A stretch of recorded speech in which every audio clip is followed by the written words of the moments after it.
اور ایک تیسری چیز جس کو میں آپ کے سامنے گفتگو کرنا چاہتا ہوں وہ یہ ہے، جو ہمارے معاشرے کے اندر مسلم معاشرہ اس سے کوسوں دور ہے، غلط فہمی کا شکار ہے اور دین کا مخالف ہے، دین کی خلاف ورزی کرنے والا ہے، وہ یہ کہ اللہ کے نبی صلی اللہ علیہ وسلم صحابیات کو حکم دیا کرتے تھے۔ ام عطیہ رضی اللہ تعالیٰ عنہ بیان فرماتی ہیں کہ امرنا ان نخرج العواتق وذوات الخدور، اللہ کے نبی صلی اللہ علیہ وسلم ہمیں حکم دیتے تھے کہ ہم عیدگاہ کے لیے، عید کی نماز کے لیے عورتوں کو لے کر کے جائیں، گھروں سے نکالیں، دوشیزائیں باپردہ اور کنواریاں بچیاں ان کو بھی نکالیں، جو پردے والی ہیں ان کو بھی لے جائیں،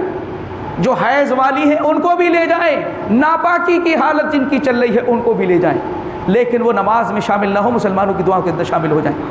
اور صحابیات نے سوال کیا اللہ کے نبی، احدانا لیس لنا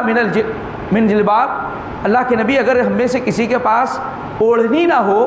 تو کیا کریں، وہ نہ جائے؟ آپ نے فرمایا لتلبسها صاحبتها من جلبابها، اس کی ساتھی، اس کی پڑوسن اس کو اپنی اوڑھنی میں اڑھا کر کے لے جائے۔ اللہ اکبر، پیارے نبی کیا یہ تاکید حکم؟ اور امت کہتی ہے کہ فتنے ہیں، اللہ کے گھروں سے دور کیا گیا، لا تمنعوا اماء اللہ المساجد، اللہ کی بندیوں کو اللہ کے گھروں سے دور نہ کرو، اللہ کے گھروں سے روکو نہ۔ لیکن مسلمان کی جرأت ہے یہ، جس حکم کو اللہ کے نبی صلی اللہ علیہ وسلم نے دیا وہ مسلمان بے دردی کے ساتھ روک رہا ہے۔ خواتین نہ عیدگاہ میں شامل ہونے دیتا، عید کی نمازوں میں شامل ہونے دیتا، نہ مسجدوں کے اندر آنے دیتا ہے، بازاروں میں جا سکتی ہے، مزاروں پر جا سکتی ہے، بازار جن کے لیے اللہ کے نبی صلی اللہ علیہ وسلم نے ارشاد فرمایا احب البلاد الی اللہ مساجدها، اس روئے زمین پر آپ کے نزدیک، میرے نزدیک کوئی جگہ ہو سکتی ہے، کوئی ٹور کا اسپاٹ ہو سکتا ہے ٹورسٹ والا، لیکن اللہ کے نزدیک اس روئے زمین پر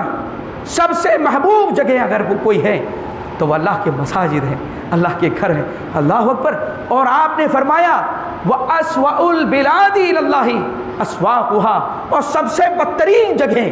اللہ کے نزدیک روئے زمین پر بازار ہیں۔ اللہ اکبر۔ جو بری جگہ ہے جہاں پر شیطان اور شیطانیت عام ہے، وہاں پر تو آپ کی عورتیں جا کر کے محفوظ رہتی ہیں، وہاں پر تو پوری طریقے سے عزتوں کو محفوظ کر لیتی ہیں، اپنے دین و ایمان کو محفوظ کر لیتی ہیں، لیکن اللہ کے گھر جو اس روئے زمین پر سب سے مقدس جگہیں ہیں ان میں آ کر کے ان کا ایمان خطرے میں پڑتا ہے، ان کی عزتیں خطرے میں پڑتی ہیں۔ یہ بات نہیں ہے، بلکہ یہ معاشرے اور سماج کے وہ غلط ناصور ہیں جو ہمارے معاشرے کے اندر پنپ گئے ہیں، پیدا ہو گئے ہیں، اور جس کے ذمہ دار وہ لوگ ہیں جو دین کے ٹھیکیدار ہیں، جنہوں نے روکا ہوا ہے۔ اللہ کے نبی صلی اللہ علیہ وسلم کا واضح حکم ہے مساجد سے نہ روکیں اللہ کی بندیوں کو، اور آپ نے ہر قسم کی خواتین کو جانے کا حکم دیا کہ آپ ان کو لے کر کے جائیں۔ آپ نے یہ نہیں کہا کہ جائیں، بلکہ کہا ان نخرجا، ان کو لے جائیں۔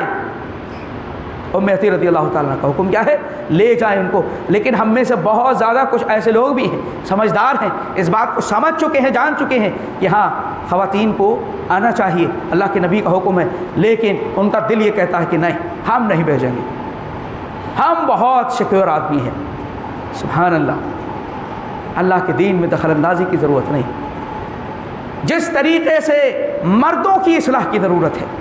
مردوں کو اصلاح کی ضرورت ہے، جس طریقے سے عقیدہ اور ایمان کی درستگی مردوں کے لیے ضروری ہے، اسی طریقے سے خواتین کے لیے بھی ضروری ہے۔ اگر کامل یقین ہم رب العالمین پر خواتین کے اندر پیدا نہیں کریں گے تو پھر یہ عورتیں مزاروں پر ہی جائیں گی، مقبروں پر ہی جائیں گی، اپنے دین ایمان کو سودا کر کے آئیں گی، اپنی عزتوں کو لٹا کر کے آئیں گی۔ جب ہم نے اللہ کے گھروں سے روکا اور ان کو اللہ کے دین کی سمجھ سے، تفہیم سے، دین کی تبلیغ اور دعوت سے روکا تو پھر ظاہر سی بات ہے شیطان ان کو کہاں لے جائے گا؟ یا تو رحمان کی طرف لے آئیے یا شیطان کی طرف بھیج دیجیے۔ اور معاشرے کے اندر یہی ہو رہا ہے۔ جب مساجد سے روکا گیا اور مسلمانوں کے دعوت و تبلیغ کے جو اجتماعات ہیں ان سے روکا گیا تو عورت پھر بازار کی زینت بھی بنی، اور مزاروں کو آباد کرنے والی بھی یہی عورت ہے۔ اگر اس کو اللہ کے دین سے جوڑا جاتا، اس کی صحیح تعلیم و تربیت ہوتی